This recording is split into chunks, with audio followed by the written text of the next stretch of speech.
Vamos a hablar de temas legales y cuando, por ejemplo, un papá o una mamá hereda en vida a sus hijos o usted le pide a alguien de extrema confianza que firme por un bien, un carro, una casa, una moto o, por ejemplo, ese inquilino que después de muchos años usted quiere romper ese contrato y no haya la manera de hacerlo. Bueno, esas son algunas de las muchas consultas que pueden surgir en esta materia que el abogado Jonathan Jara nos va a acompañar, nos va a ir orientando en esta materia. Muy amable y muchas gracias por acompañarnos, don Jonathan. Gracias por estar acá.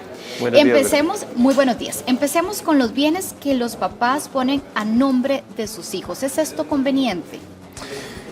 Sí resulta conveniente, pero hay que tener en cuenta de que la familia debe ser una familia unida, debe ser una familia que no vaya a tener un problema en el futuro, porque la conveniencia de lo que popularmente conocemos como heredar en vida puede también limitar lo que los padres quieran hacer a futuro, en el entendido de que una vez que los bienes se le transmiten a sus hijos, ya dejan de ser de sus padres y dejan de disponer de ellos.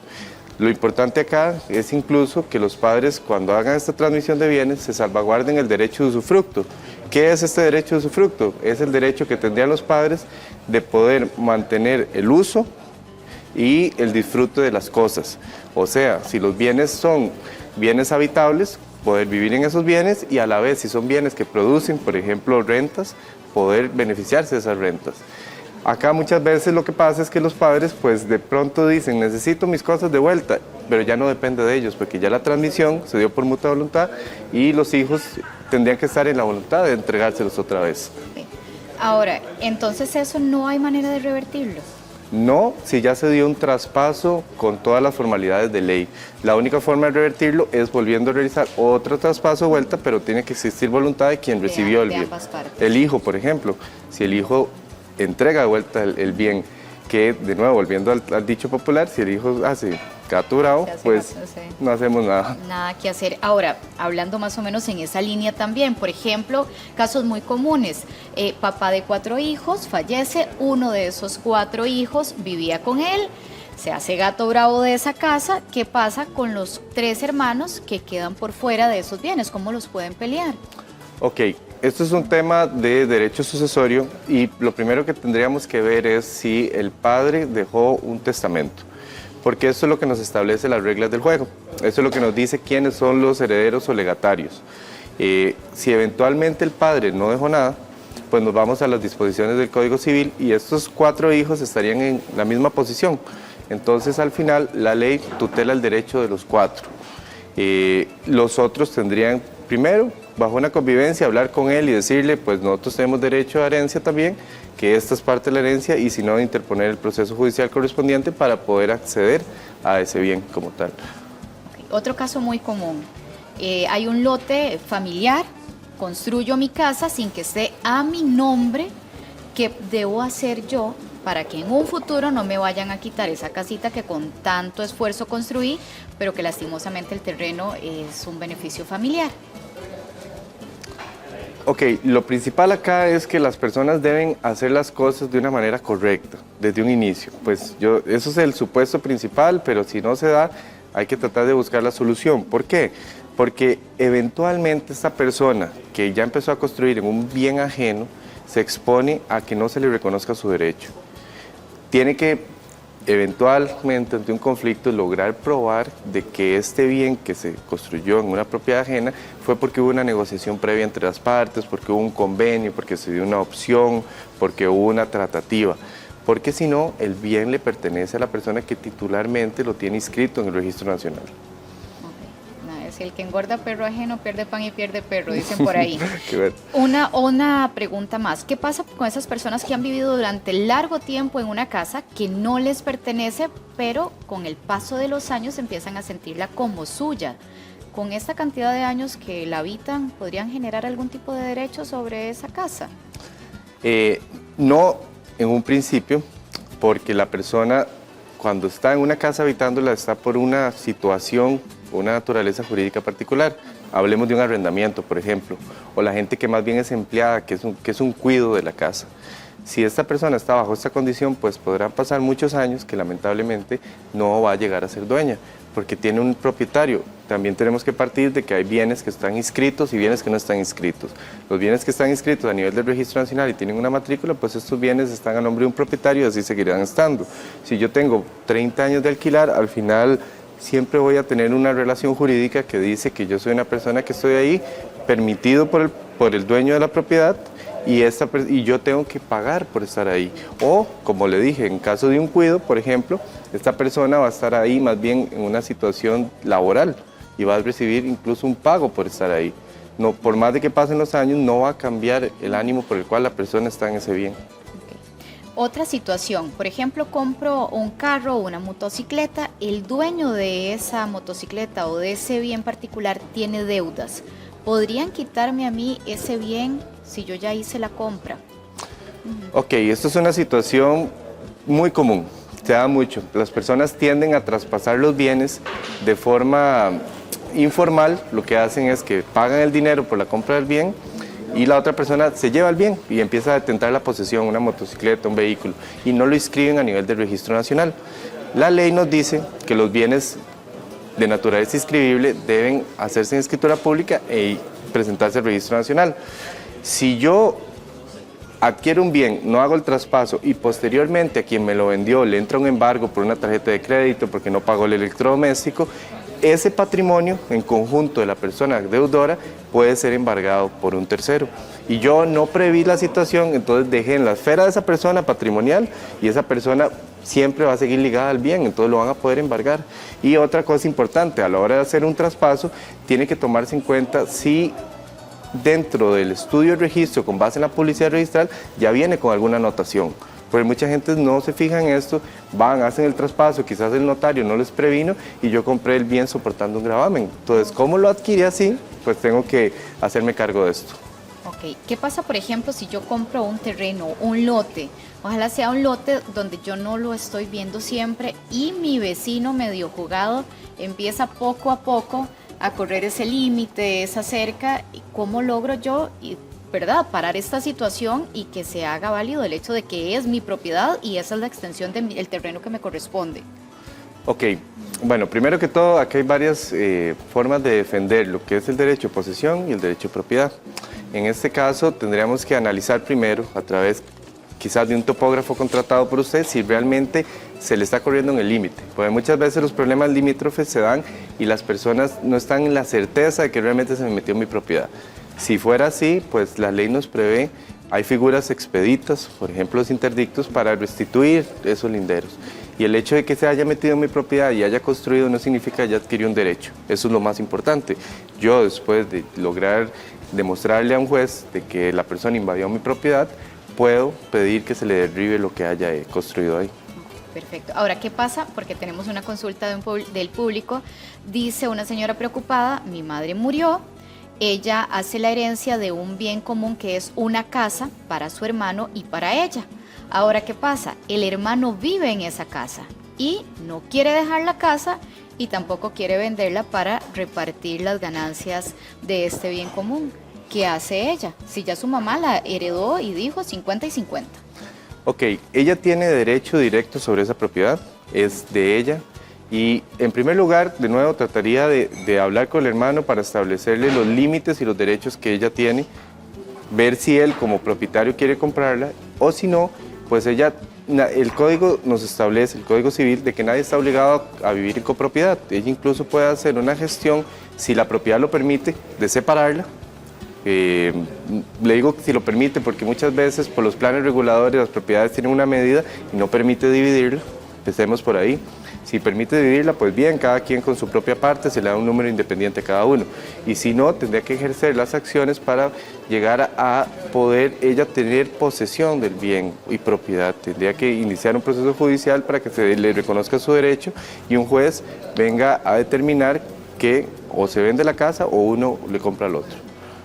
Un caso, y que esto pasa también con bastante frecuencia, nos habla un hijo preocupado que dice que su padre murió, su papá tuvo una segunda pareja, una segunda familia que vivieron durante 20 años juntos sin llegar a ser matrimonio como tal.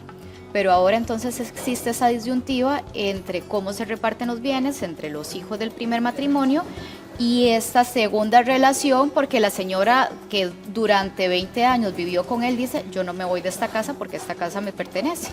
¿Qué pasa con los hijos del primer matrimonio?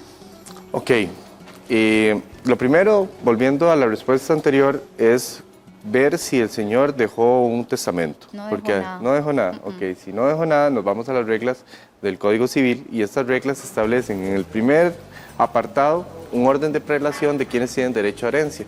En el primer apartado están los hijos, el consorte, el cónyuge. Entonces, tendrían el mismo derecho estos hijos del primer matrimonio como de la pareja, siempre y cuando la pareja, esta segunda pareja, haya tenido la libertad de estado para tener una relación como un matrimonio.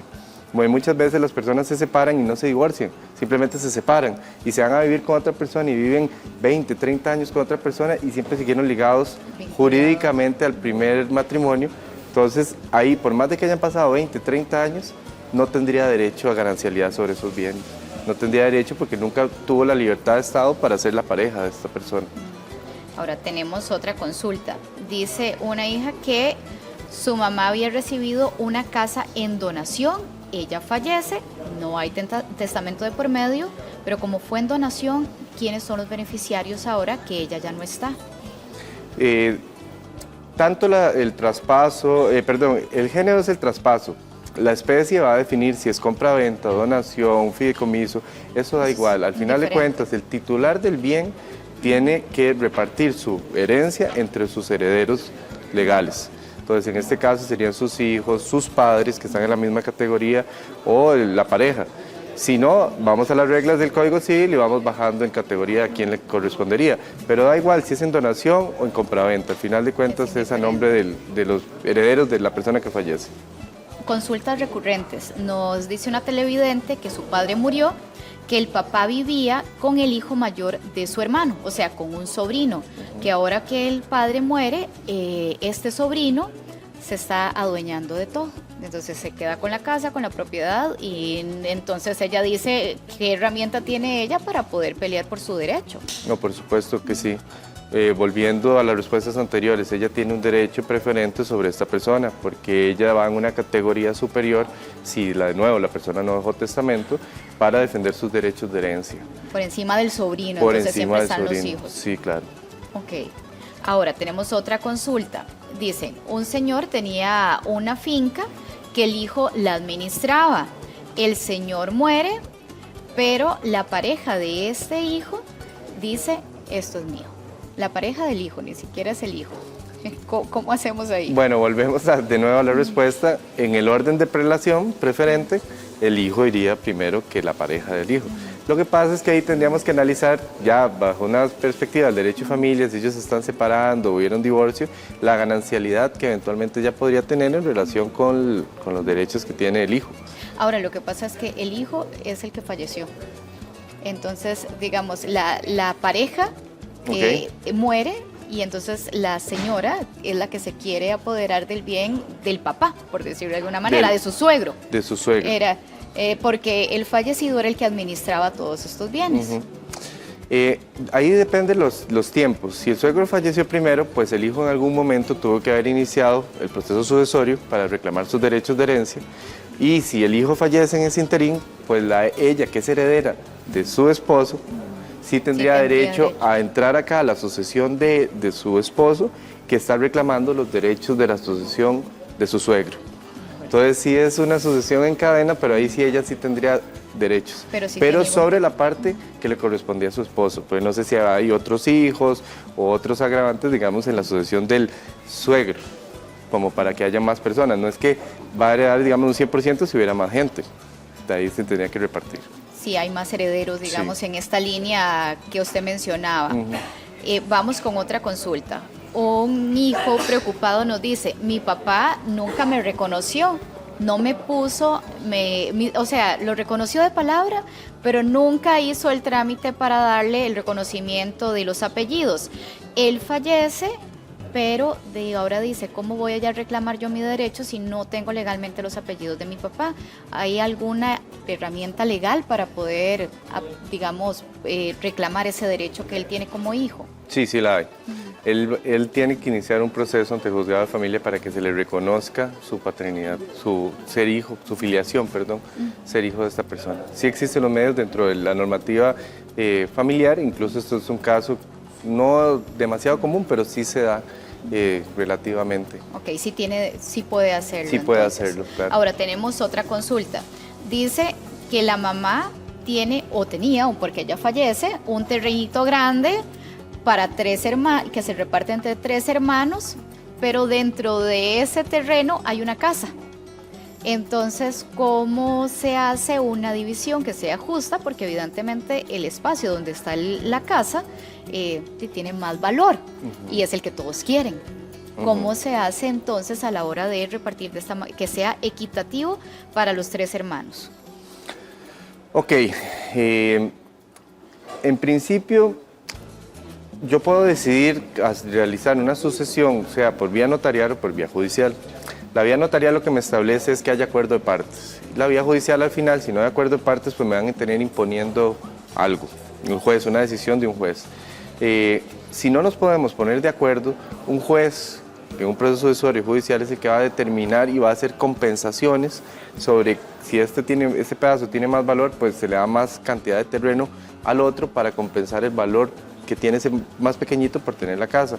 Pero en principio tienen que ser ellos que se pongan de acuerdo y si no, al final del camino es un juez el que les va a imponer la decisión. Y ese tipo de decisión no es apelable, ya cuando llega de parte de un juez. Todo tiene un proceso recursivo. En algún momento, cuando venga una resolución en firme, la sentencia, eso tiene recurso de apelación, ¿sí? Pero no que estar peleando toda la vida. Pero lamentablemente los procesos sucesorios a veces tienden a extenderse mucho por esto mismo, porque los herederos no se logran poner de acuerdo.